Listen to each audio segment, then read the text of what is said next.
Good morning and welcome to Winning Wednesdays with Pear VC. So excited to see you all today. At Pear, we've been fueling the next generation of tech startups for over 10 years. Working closely with founders since the beginning of their journeys, we've seen again and again that a good product isn't enough to build a meaningful business. You must also have a winning strategy and go to market. We believe that leveraging community, learning from one another, is key to establishing the right winning mindset, frameworks, and strategies. Enter Winning Wednesdays with Pear VC, a 45-minute webinar series on GTM topics with actionable insights for founders and teams building from 0 to 1. Our webinars are broken up in two parts. Part 1 is 25 minutes of presentation from our guests with GTM expertise, and Part 2 will be a lively Q&A. We are your hosts, Pear GTM team, Pepe and Ana. Hi. Today, we're thrilled to have Paul Gassee with us, who will walk us through the greatest mistakes founders make when selling. Paul calls himself a full stack sales coach. I love that, meaning that he helps founders with everything from designing a sales process from scratch to building out their sales teams. After growing up in Palo Alto, Paul rightly felt bathed in Silicon Valley folklore. And after scratching and clawing his way onto the founding team of his first startup at age 24, he knew he had arrived. The pace was brisk, the flow of ideas abundant, and the learning curve steep. He's been a founder twice and has lived in the early stage ecosystem throughout most of his career. So yes, folks, he has a ton of wisdom to share. After running sales at White Truffle, he wanted to leverage his expertise to help several startups at once, and it's now his privilege to wake up every day to do his own small part in helping founders and startup operators put their dents in the universe. We're so excited to have Paul here today. Again, he will share a trove of wisdom with us in this conversation, and we invite you to turn on your cameras, engage with him throughout, and we will leave time for questions at the end. So write down any notes that you have as Paul is sharing. And without further ado, Paul, the floor is yours. Thank you, Anna. It's a pleasure to be here. I see some familiar faces here in the audience too, so it's fun. It's fun to see a lot of people turn out. Thanks for coming out. That was quite an introduction. I thought I'd have to introduce myself, but thanks for doing that. I've been coaching now startups for close to 9 years. In November, it'll be 9 years. So I've helped hundreds of founders during that time, and you can consider. I've seen mistakes being made left and right by myself in the past. I've made plenty, by the way. I'm not one of those people that hasn't made any. I have made plenty of these mistakes myself, and those have cost me. But you can consider the following greatest hits of the mistakes I've collected, both from myself and from the founders I've coached. And so just being aware, and I'll pull up my slides in just a second, just being aware of these mistakes will and should prevent you from making a ton of them. So without further ado, let's jump in. I am okay taking questions as they arise, but we'll have some space towards the end of the presentation. We'll have about 15 to 20 minutes at least for some good back and forth. I will go through these rather quickly, but if there are any questions that pop up, please raise your hand. We could even take them during the talk. So number one, this is a huge one, right? And this occurs with plenty of founders at plenty of startups. Founders will typically, they have a desire at times to build products and not necessarily to sell, or they feel like sales is not, within their own wheelhouse. And there is a great temptation amongst founders to go in and say, well, I'll just hire a couple salespeople, right? And they'll figure out a way to actually sell. This is one of the biggest mistakes I see made. And it's actually, and at the risk of not being invited again, I see VCs sometimes give this advice to founders. Hire somebody that can do it for you, right? And what not all VCs do this, by the way, but some do. I highly recommend that founders found a way to revenue, and the two conditions that need to be met. One is repeatability, right? Have you done this several times? Have you closed 10, 20, 30 customers, for example? Are you familiar with the conversion rates in your funnel? Do you have a clear idea that if you put X number of leads at the top of funnel, you will get Y revenue, right? And two, do you have it documented in a sales playbook? Right? Do you have those findings in a sales playbook so that people can actually, the people you'd be hiring on as sales reps can actually look at what you've done, they can ingest the material, and they can follow the playbook that's been put in front of them, right? So this is a huge one. When you make this mistake as a founder, it inevitably ends up being a sales reboot, meaning that you hire reps on, they don't end up performing, right? Because typically they won't have a clear path to revenue. They won't have a playbook to follow. They either decide to leave because they realize they won't be making their commission on a monthly basis or on a quarterly basis, or you realize that they're not performing themselves, and so they end up you end up letting them go, which ends up costing you time, money, resources, etc.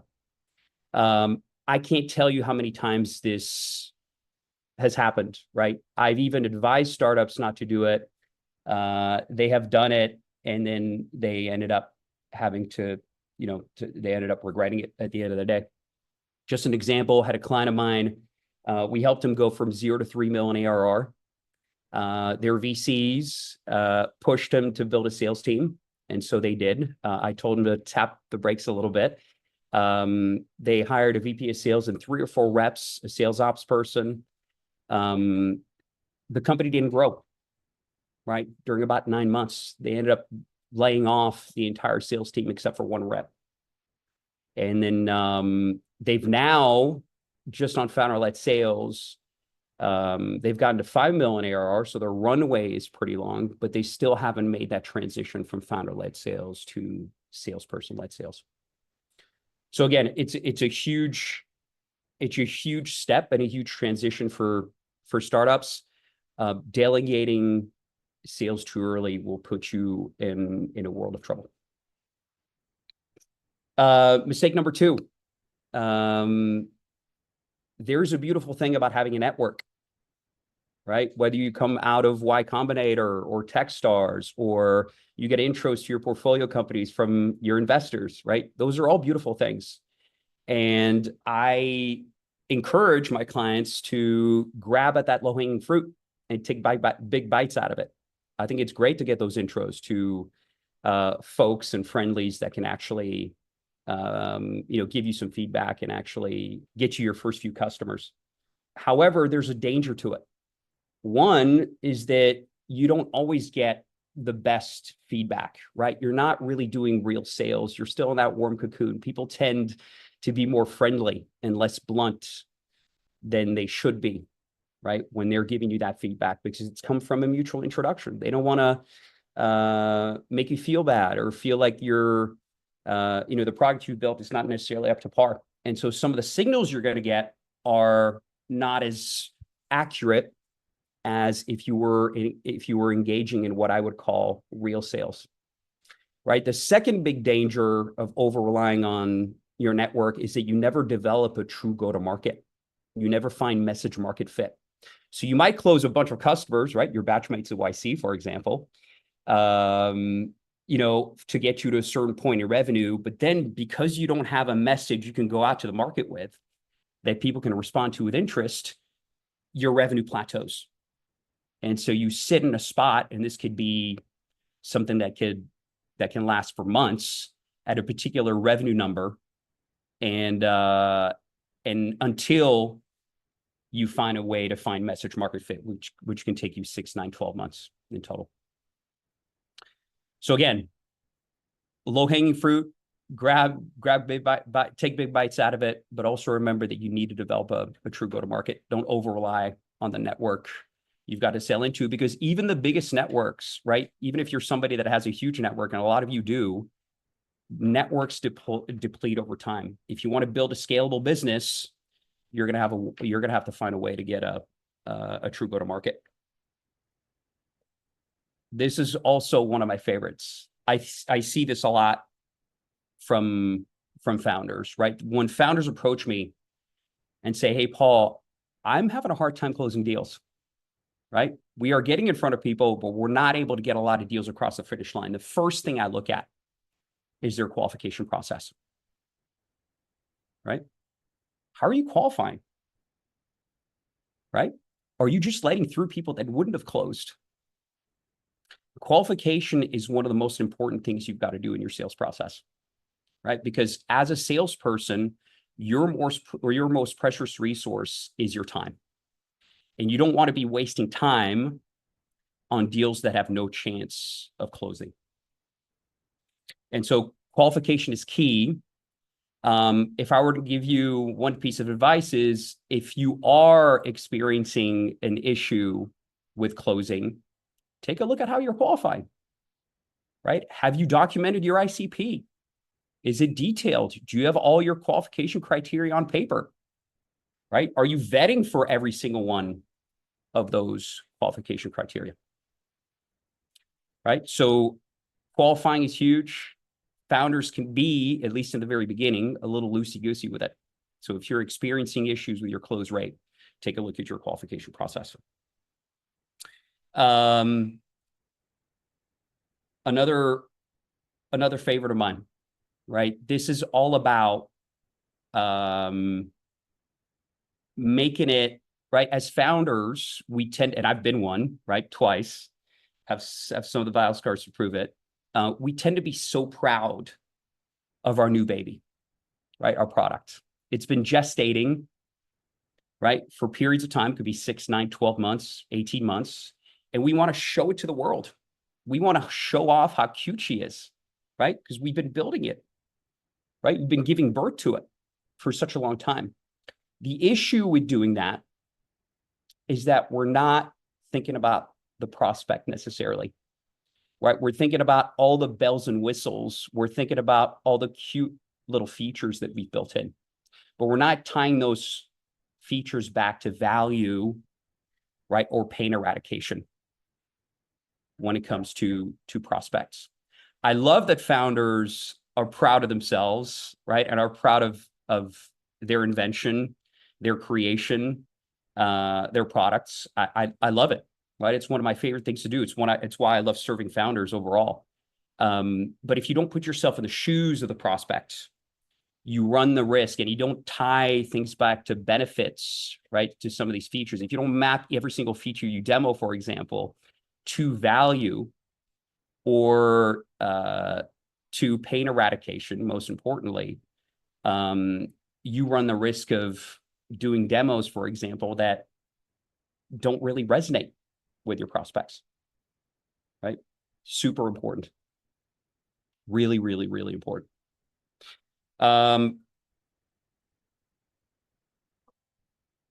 This is a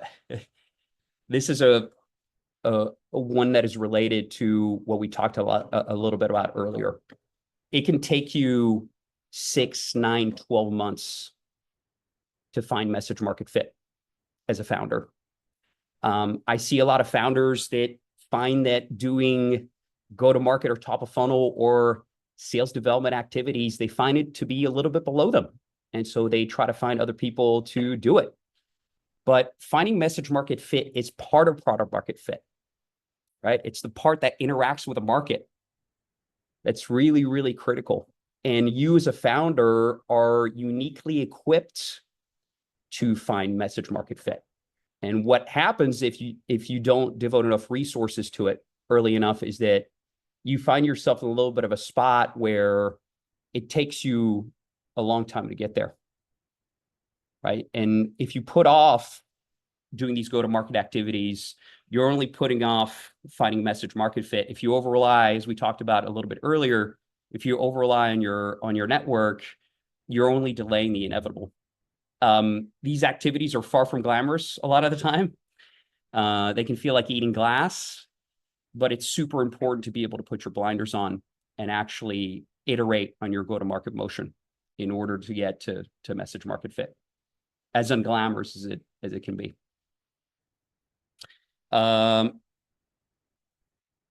This is a little bit related to the one we talked a couple a couple of slides ago, right? One of the big things that I see founders do is they forget to put themselves in the prospect's shoes, right? They'll present their products.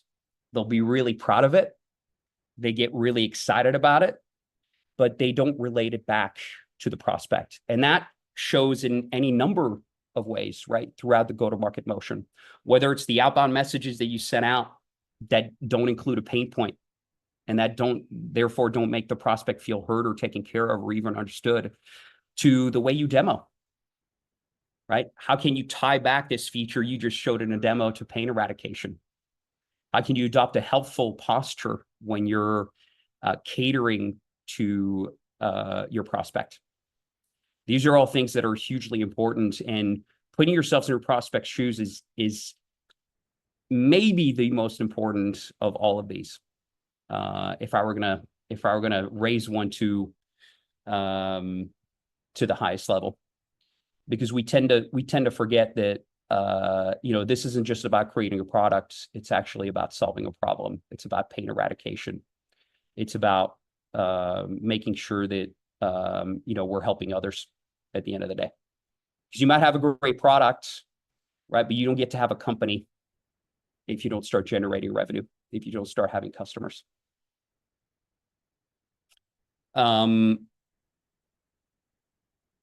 This is one that holds a particular place in my heart, because I think there's a lot of stuff that's being said out there that is false when it comes to outbound, right? Despite what some people may tell you that email is dead or outbound is dead, it's alive and well. It's just tougher to execute than it ever has been. And so folks will generally give up way too early, right? Before they even give themselves a shot at finding message market fit. We had a client a couple of years ago that we helped out, a software vendor out of Europe. They needed help building their top of funnel. They already had great social proof. They had 12 to 13 big names signed up that all of us would recognize, right, as businesses. And we set off to help them build their top of funnel. We helped them build an automated email initiative. In the span of the first 40 campaigns we sent out over the span of 2+ months, we only generated 4 interested replies, right? After that, things turned around, but it took a while to get there. About 3.5, 4 months in, we were generating hundreds of thousands of dollars worth of pipeline on a weekly basis for this company. We ended up working with them for about 1.5 to 2 years before they internalized the process we helped them develop, right? But the reason why I bring them up is because most people would have given up. I ask founders constantly when I first meet with them, I'm like, have you tried outbound? They're like, yeah, we have. We haven't gotten any replies. I'm like, well, how many campaigns have you launched? They're like, oh, 7 or 8. I'm like, you don't understand. It can take a long time to find message market fit. And most often, we don't get enough dopamine, right, as a reward for us to keep going, right? And so it's important to get to see what it might take to find message market fit. And it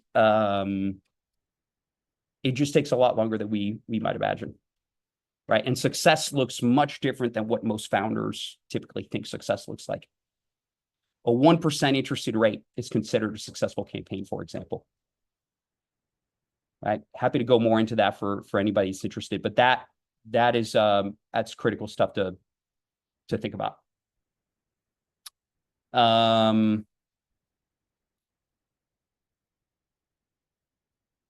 This is an interesting one to me because for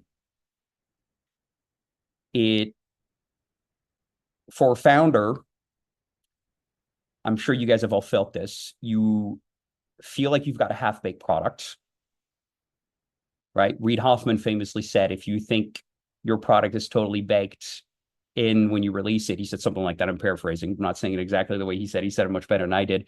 But he famously said, hey, if you think you've got a complete product, you're releasing too late, right? And I'm sure as founders, we've tried to heed his advice. We've released products that we feel are half-baked. And we all of a sudden notice that we're missing features that our customers want. We're worried about it. We see a gap between what our customers want in order to engage in a long-term business relationship with us and what we currently have. And that gap can be anxiety-inducing. I've been there, I know, right? You could feel in the pit in your stomach. You're like, I feel like we're not enough. I feel like we haven't built something that's actually really useful for our customers, or as useful as it could be. But I'll tell you what, that anxiety you're feeling as a founder is actually really, really healthy, because it's the market pulling you in the right direction. It's the market telling you, hey, this is what we need. This is what we want. This is how you're going to eradicate our pain. This is how you're going to help us. Much better than building a product in complete isolation for about 18 months, not having any interactions with the market, and then coming out with it and hearing crickets, right? Hearing no interest from others.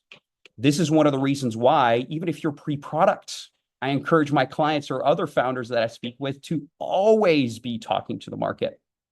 Always be de-risking your startup by having interactions with the market. And we can talk more about how to do that, right? How do you do customer development, customer discovery in a good way that helps de-risk your company, right?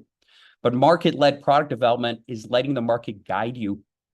I would much rather you get out to the market early with what you consider a half-assed product, right?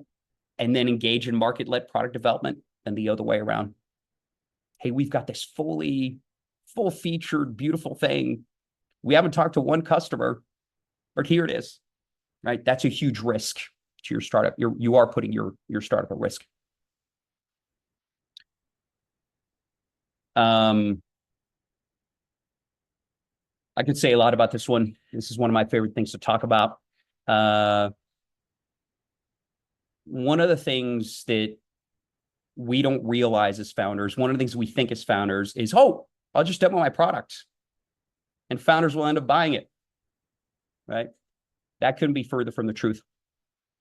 I can't tell you how many times I've had people show really, really strong interest. I had them on the phone, I had them on Zoom, even over email, showed strong interest in what I was selling, only for them to drop off in my sales funnel. What we need to do is to keep people on the tracks towards closing, right? We need to keep people going down our sales funnel. We need to keep people in our sales process. And a big part of doing that is establishing the bridge, the connective tissue between steps in our sales process. And that goes with selling the next step, right? Not only booking the next call, not only saying, hey, let's get a follow-up call in the books. How does next Tuesday sound at 2 p.m.? Right? By the way, follow-up call to me is an F word, just so you know. It's about selling that next step, right? Having a person understand why it's so important for them to attend it, why they will get value just from attending it, right? What the payoff of that call and that meeting will be. Because you might be able to get a quote unquote follow-up call, right? That F word scheduled that following week. But if somebody's staring at their calendar, right, that morning, and they go like, who's this guy, Paul Gassee? What did he say about this meeting? Just a check-in call, a follow-up call? You know what? I'm busy. Let's reschedule it. Let's just cancel it. Right? And the person was automatically dropped off. So the selling that next step is not only guaranteeing you that you'll be booking the next call, which is sales 101, but it also ensures that your show rates, right? Your show rates, your attendance rates to those meetings is actually really high. All right, we try to aim at 90%. That's usually the industry average, just so you know. Without selling the next step, you are putting your deals at risk. You are. And there are frameworks you can use to sell the next step so that people understand why this is must-see TV, why they need to be attending, right? What value they're going to be getting.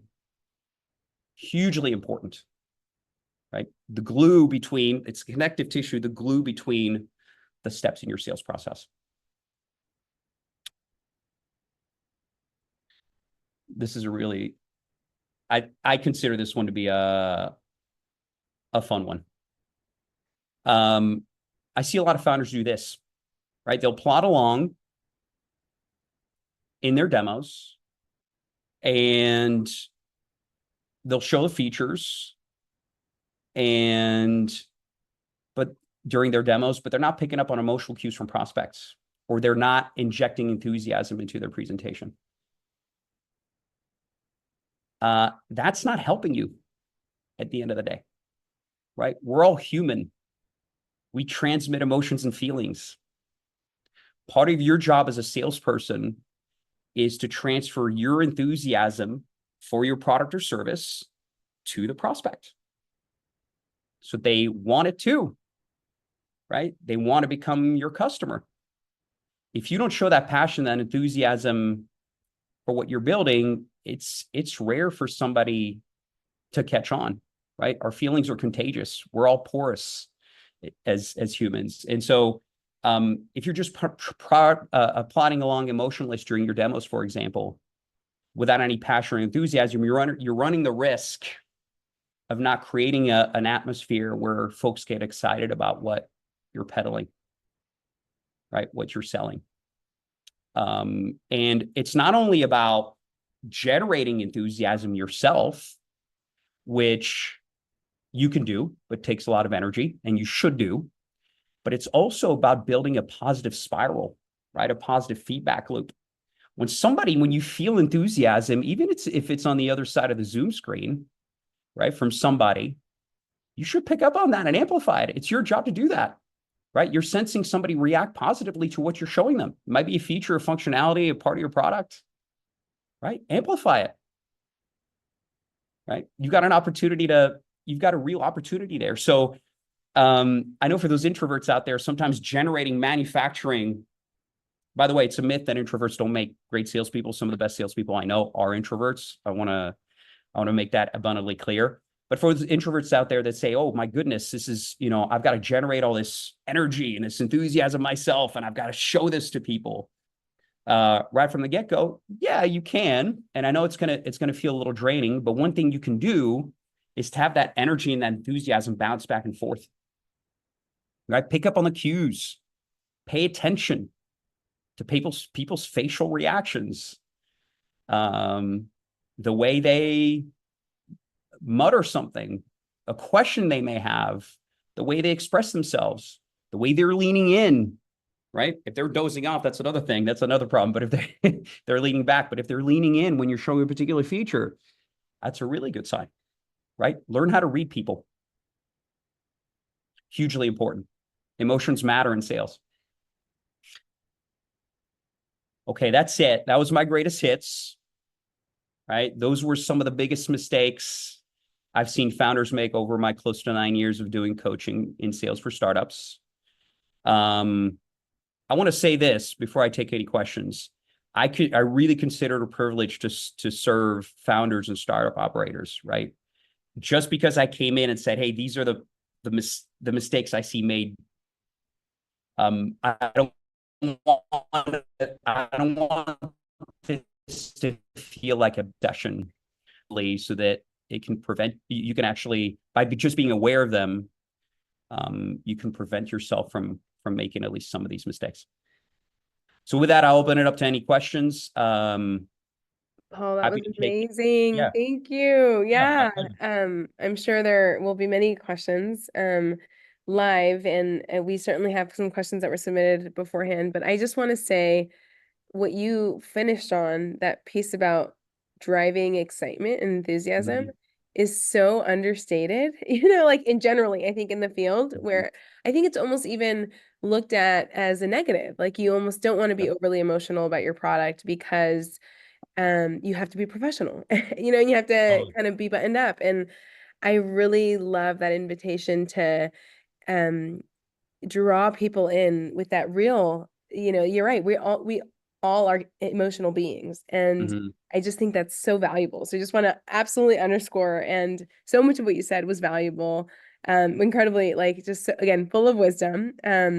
So Glad. folks, we want to prioritize questions live here. So you can submit questions in the chat.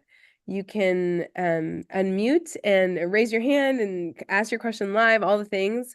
We are going to start with just a question that we received beforehand, kind of connected to a lot of what you're saying here, Paul, around, I Yep. think this, especially I think for early stage founders, what's really hard to navigate is this pre-product, really early stage where you're sort of looking for, another thing that I really love that you said was this idea of messaging market fit, and Mhm. love that. Mhm. And it's hard when your product is Super evolving, hard. when you still don't have, for example, you're not really clear on what's going to be on the roadmap, but you're trying to gather that input. And so you need to be interacting with customers and Yep. having these conversations, but you're, you know, it's scary and they're messy, you know, it's kind of Mhm. you're in the maze of navigating that. Yep. What would you say, what's your best advice for founders in that really early, you know, again, even pre-product, Mhm. with wrapping their hands around the messaging? You know, what's your best advice for folks in that bucket? Yeah, it's a great question. I think, I mean, I could say so much, right? We could talk hours about this, and we could, I'm happy to even do another one of these if you want to do just on that topic. But that stage is a lot about collecting proof that what you're about to build, if you're totally pre-product, or if what you're currently building is eradicating pain in the market, right? People have talked about, I'm not inventing anything by saying that anybody would rather be a painkiller than a supplement, right? This is kind of old school sales knowledge, but it continues to apply, right? Are these people having the problem that you're solving for? Hmm. Is it a hair on fire problem? You've heard that term before, right? Are people relating to the pain points that you're putting out there, even in your outbound messaging, trying to get them in a meeting with them, right? And then how can you prove that what you're building is actually really useful and that people would part way with some of their money, right? To have that problem eradicated, that pain eradicated in their lives. And, um, the strongest proof point you can possibly have is pre-product getting design partnerships signed that are paying, right? Or Yeah. contracts that are signed that are actually paying. Because when you're able to get a customer to separate themselves from their cash in advance, the statement that is being made is that this person is feeling the pain so intensely that they're willing to throw money at it. Hey, you don't have a solution ready, but I can, please. This is, I've been dealing with this. And so it's the strongest possible signal. And so I encourage, when we work with clients, when they do come to me pre-product, we try to push hard and try to figure out if we can do that. Because Mm. all the lip service in the world, and you've seen it time and time again, right? You Mhm. come out to customers, they're like, yeah, I'll buy, when you have it, I'll buy it. Right? When you have this full feature set, and then you come back to them, you have it, and you have the full feature set they asked for. And now there's another excuse, or there's another decision maker that's been brought in to the mix, et cetera. So the further you can push towards getting a paid design partnership in place, or an actual customer giving you money for you to actually build the solution you're describing, not only because they believe that, not only because they're feeling the pain so intensely, but they believe that you're going to be the one that's going to be solving this problem, right? You've Mhm. got the technical and product chops to actually get it done. So it's a bet on you too, right? As a founder, to say, Absolutely. hey, listen, here's my money. Yeah. Take it now. Even if this thing doesn't come out till 6 months from now, take it now. Yeah, Right? absolutely. Because I want it so bad. So we try, I guess, that's the biggest amount of proof. And then there's a whole spectrum that's less than that. obviously, if I'm pre-product and I'm getting a lot of these paid design partnerships signed without having a product, I feel like I'm in a good place. I'm feeling a lot better about my startup than I did before. That's great. Thanks so much, Paul. No problem. Okay, the questions are pouring in. Akansha, it seems like you have your hand raised, and I'd love for you. I saw you popped your question in the chat, but if you're willing to voice your question live, we'd love that. Yeah, absolutely. Thank you so much, Paul. This course. was so effective. In fact, the timing is right because I'm running many campaigns. Oh, cool. So would love to get your insight on two things, if that's okay. Yeah, Number sure. one, you mentioned in your presentation that 1% is considered as a success rate. So how Mhm. can I tell when something is working, or how long should I wait before I change my campaign tactics, essentially? And well, obviously I'm getting bookings, but I want to increase that 1% rate, right? I'm in that midst in terms of like assessing when it's something is working, or have I made a judgment too early? Yeah, so great question. And I'm more than happy to spend some time with you on this on me at a later date if you want, because it's a huge topic, right? And we could go in a lot of different directions with this. I'll give you a few examples. Well, first things first, I'm actually pretty shocked when I meet with founders and they don't know what their success metrics are supposed to be, right? It sounds like you've got some idea, but it amazes me because products are, product founders are usually so in tune with their product metrics. And what I'm amazed at is they're not as data driven, or they don't know what data they should be looking at and what it should look like in order to achieve success when it comes to go to market. That's the first thing I'll say. Second thing is, when you're asking for success metrics in the time, so there's a bunch of success metrics. So if you're, for example, if you're doing automated email outbound, we recommend that our clients launch 4 to 6 100 lead campaigns out on a weekly basis that are each 4 steps and that are deployed over 2 weeks or less. Mm-hmm. The reason why there are only 4 steps and deployed over 2 weeks or less is because we want data back really quickly. So we can look at it, right? And we can say, oh my goodness, this worked, this didn't work. What can we salvage for this campaign, right? What should we double down on, right? Was it successful? And so we want to, one of the biggest, the other thing I'll say, sorry, I'm taking a little bit of a tangent. I'll come back to what you asked, but one of the biggest skills we teach our clients is the ability to read the data from the market, right? I tell this to clients all the time. The market is a much greater force than we will ever be. And so it is our job to interact with it and to listen to it and be able to read the data that's coming back. Just like a surfer with the ocean, we should revere the market, right? We should bow down to it because it always wins. And so we need to be able to read the data from the market, and be able to read the data from coming back from the market. The feedback is an incredibly important skill. It's like learning how to fish, because then you could start iterating on things gradually, right? So having said that, the conversion rates for campaigns for their success, typically we try to be at 5% or let's bounce, 40 to 60% open rates, 6% reply rates, 1% interested rate, which is short for interested reply rate. And then 2/3 of your interested replies should be booked calls. So your calls booked rate is actually, we look to be at about 0.66%, right? And then there's a whole methodology about how to scale up the campaigns that are successful, right? Because you're supposed to do it gradually. We could talk more about that. As far as the time frame, right? I would give at that cadence of 4 to 6 new test campaigns on a weekly basis, I would give yourself at least 4 to 6 months. Okay. Yeah. Didn't know that. There was a report that I wanted to show. It's an anonymized report. And then I realized, and I'm more than happy to share it with anybody that, reaches out to me. But I want to run through it.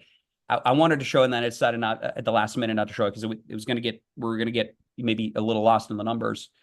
But it can take a long time to find message market fit, but that doesn't mean you won't find it. Mm-hmm. It just doesn't feel like you're getting to success, right? At least in the short term.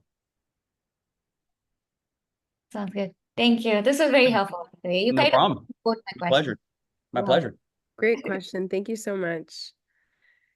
Okay, we have another in the chat. Tom, did you want to say this, share your question out loud, or I can read it? Come on up, Tom. Yeah, I'm here. Sorry, it's a bit dark where I'm based. So yeah, my question was based on effectively using VCs and private equity managers as a distribution strategy for your software. Yep. You know, is that an effective strategy that you've seen used, or is it something that generally they can send it to CFOs or CEOs in their portfolio, but it's just a cold lead? Yeah, great question. There's a lot to be said on this topic. So I have experienced VCs as a mixed bag, as a referral channel, right? Sometimes it works really well. Sometimes it doesn't. I wouldn't make it my exclusive go-to-market channel, right? That's the one thing I would absolutely say. I would not over rely on it because it's kind of a network. It's not a true go-to-market, right? You're relying on somebody making a mutual intro. Yeah, However, sure. right, I have seen it be pretty successful in certain ways. Like one of the things we did at White Truffle, which is where I ran sales before I did this coaching thing. I ran sales there for 3 years. Is that we would reach out to VCs and we would give them their own vanity discount code. And so this was a time where, you know, not many of us were having Zoom meetings yet, right? This was about 10 years ago. I would go up and down Sand Hill Road. My CEO had done it before, Alex, and then I picked up where he left off, and I would go up and down Sand Hill Road and meet with VCs, evangelize the fact that we had a product that could help CTOs build out their tech teams, right, with technical talent. And I would give them a vanity discount code. So like, you know, it'd be Pear VC with a little discount code, or A16Z or Sequoia, right?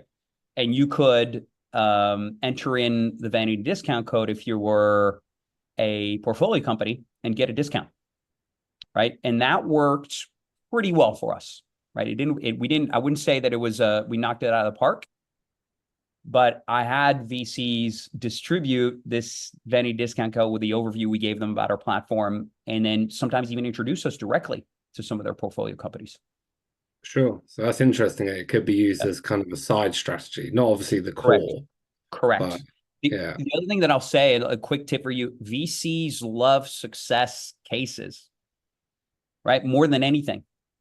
Sometimes it drives me crazy, right? I'm not going to get invited again, but I know this is maybe my last, I'm kidding. But one of the things you may want to do, right, Tom, is if you have a really good success story and a case study with one of the portfolio companies, so that's basically what I've been asked for, a case study. It's more on the later stage in the private equity, where they've been asked, you know, can you give us a case study? And therefore we'll look at, you know, without giving too much background, it's kind of a blend between finance and sustainability.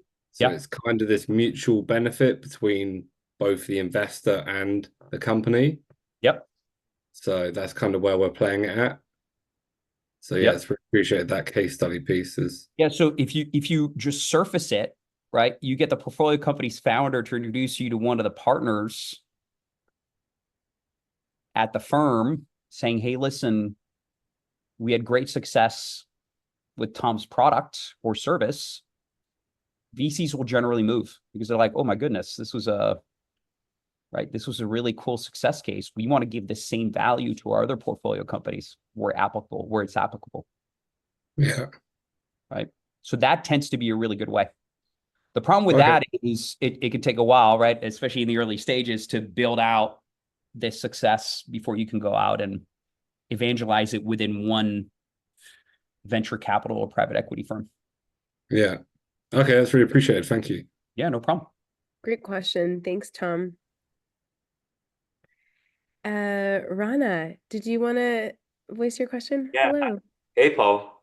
Hey, good to see you. Good to see you too. That's a familiar face. Yeah, I have two questions. Great prezo, by the way. Thank you. Very, very clear and articulate in it. So related to number 9, the one where you said founders don't sell the next steps in the sales process. Yeah. You said I'd love to hear some examples of that, of what a good way to sell the next step would be? Ooh, great question. I actually have a framework, which I'm more than happy to share with you. And I've got your email so I can track you down. Cool. No, but in all seriousness, the biggest thing you want to consider is you want to make it feel meaty the next meeting or the next call, right? You want it to feel big, important, must-see TV. Yeah. And so I don't know if you're, I'm a talk radio junkie. I've been a talk radio junkie. I just love the spoken word. I've been a talk radio junkie my whole life, right? From sports talk radio to Howard Stern to you name it, right? I've always loved it. And I don't know if you remember back in the days where radio was more of a thing. It still is, but the industry just changed drastically. People used to tease the next segment. Yeah. Right. Coming up next, right? After the weather, right? Or after the traffic report, we'll be interviewing so-and-so. And they'll be telling us this, right? We'll pick their brains on this. Or, right? We'll be interviewing so-and-so and getting their take on their latest loss on Sunday, right? If this is me going back into sports talk mode, but that's the way you want to make it feel, right? In talk radio, if you could get your audience to remain in their cars after they had parked at their places, right, in their garages, because they want to sit in that car and listen to that next segment. If you got them to sit there through the commercial break or through the newscast break or the news at the top of the hour, et cetera, you won. That's what you want to do. Right. And so I can give you a few examples. The way we typically structure it, and we say, hey, typically with companies like yours, we want to do X. We want to book an onboarding call. Right. This might be at the end of your proposal review call. On that onboarding call, we'll make sure to cover A, B, and C. Right. 3 things that are meaty, that are valuable to the prospect. Then you want to tell them about the payoff of the onboarding call. By the end of this onboarding call, you will get X, Y, and Z. Right? So now you've got something that's very meaty. They not only know what's going to be covered in it, what the agenda is, they also know what the payoff is going to be post onboarding call. And now's when you can make your ask. And you're going to want to make it sound very small, even though it may be huge. So you can say, hey, the only thing we'll need between now and then is to get the agreement executed. Right? For us, it's huge, obviously, right? Legally binds them to pay us and to becoming one of our customers. It's a huge thing. Hey, the only thing. Yeah. Can we make that happen? So you're getting their verbal commitment to do their part with your ask. They might say, oh, yeah, sure, we can get that. We can get that done. Oh, great. Well, how does Tuesday at 4 p.m. Pacific sound for this onboarding call? Now you've moved in for the kill. Right? You've got the ask. They might say, oh, yeah, sure, that works with us. Feel free to send over a calendar invite. Yeah. Right? Now you've got something that is not only the next step that's being sold, it's also a forcing function with a commitment that you got them to verbally commit to, right? Yeah. By the time we attend this call, you will have the agreement signed. Yep. Which is an amazing backstop and forcing function and a great way for you to control the sale. Right. It sounds like if they don't sign the agreement, you probably maybe push out the call. Well, no, you don't want to push out the call. Okay. You want it to be a reminder to them when they look at it in that morning, if they haven't signed it yet, to be like, oh, I had this call around. What? Oh, I gotta get this thing signed. Right. If they still haven't gotten it signed by the time you meet, you want to dig into why they haven't signed it. Right. Understand the objections directly. Got it. That's great. And it's cool. I have one other quick question, which is, of course, founder-led sales. Get it? Like, don't hire salespeople too early. For a founder who is not, who is traditionally like a product technical founder, so believes they are a natural salesperson, although everyone can sell. Are there any support people you recommend in general, like that you've seen as like, oh yeah, if you're going to do this founder-led sales to get to that repeatable process, you're probably going to need this type of person or that type of person to support you, not to lead the sales, but to support you. Do you have any thoughts on that, or just do it all yourself? Are you teeing me up for self-promotion, or no? No, no. Very kind of you if you are. It's very kind of you if you are. I appreciate it, Ron. I know we're friends, so but no, like an admin or something like that. Is there like any sort of I get it internally. Manager, not saying got it. We're not from a coaching perspective. Yeah, no, not at all. You can certainly get some help for turning the crank on a few things, but even that I'd be careful about. Okay. We have had situations where founders are able to hire sometimes a junior rep, but they need to be heavily involved, and that still works out. But that's you got to be really, really careful. Sometimes what we've seen happen is that you could hire somebody that is a generalist in a head of growth or chief of staff role that may help on some execution. But if you remove yourself too much from the equation, you are putting your startup at risk. Yeah, don't offload the brains part, but maybe if there's a repeatable process okay, got it. Thanks. Perfect. Thank you. No problem. Great questions. Okay, we have time for one more. Satyashri, did you want to come on camera? Yeah. Yeah. Hi. Thank you so much for the presentation. It was really, really helpful. And my pleasure. Yeah, I mean, like GTM is just really hard. It is. As a founder, right? Like it's just one of the hardest things. So you actually talk, and I do appreciate the fact that you're providing like practical guidance on kind of some of the things that we can do. So question for you. I have it's a B2C product. But the check size, the cart size is actually very similar to a B2B, like a low range B2B, right? Okay. Is there anything that I should keep in mind in terms of like either the process of, the GTM process, or even when I do outbound campaigns in terms of timelines, like for following up, for actually sending out the next message, etc., that would be different from B2C campaigns, which I basically see as a consumer myself,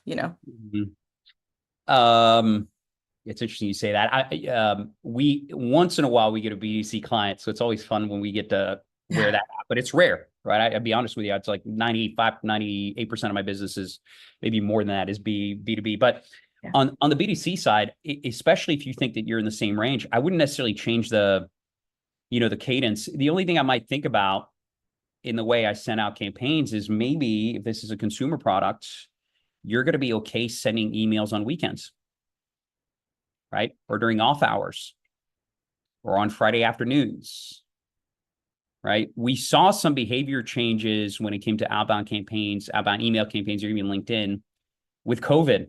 Like we started making tweaks with our clients, because people were so at home during COVID, right? And working from home, and that work and play, right? And the work and family separation there was more fluidity. We saw that people were responding to emails and reading emails, opening them more on weekends and evenings than we had ever seen. And so I think things have gotten blurry overall because we're becoming a remote world a lot more so than ever. Not all companies, but quite a few of them. But I would also consider, one of the things I think about is, can I hit people, maybe during their off hours? Maybe this is a great time. Recruiters, right, know that when they have to go after candidates, they want to get a candidate's attention. A Friday afternoon's a great time to hit them because they're usually disconnecting from work. Yeah. They're free to think about their weekends and maybe other job opportunities, and they're not bothering the candidate when they're doing crucial work at their current employers, right? So I would invite you to think about, like, how does that change things? So one of the things we do, right, in B2B, which might be applicable to B2C, is we think about big TV nights as prime time for us to send emails or LinkedIn, because what we've done, and you're probably noticing in your own behavior too, is that we are, even when we watch TV nowadays, right? And big TV nights, you can clue into the NFL here in the United States, right?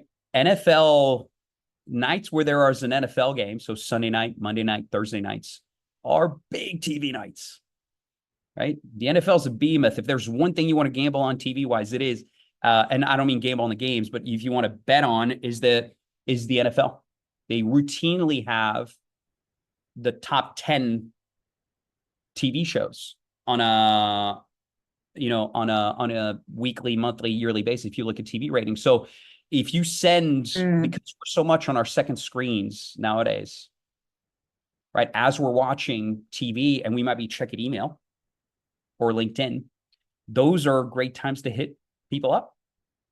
Cool. Thank you. I mean, that's awesome. Incredible insight. Appreciate it. My pleasure.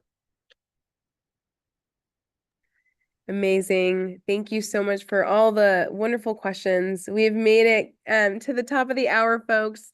Thank you for joining us. Please join me in thanking Paul for sharing all of this amazing wisdom with us. I think you nailed it, Yashri, in your last question when you said GTM is hard. It is. It's absolutely hard. And that's why it's so good to come to these sessions. So thank you all for joining. We hope to see you in our next session. And I want to congratulate you on getting closer to winning today for just for being here. So thank you so much. Great to see you all. Have a great day. Thanks for having me. Thank you, guys. Thanks, Paul.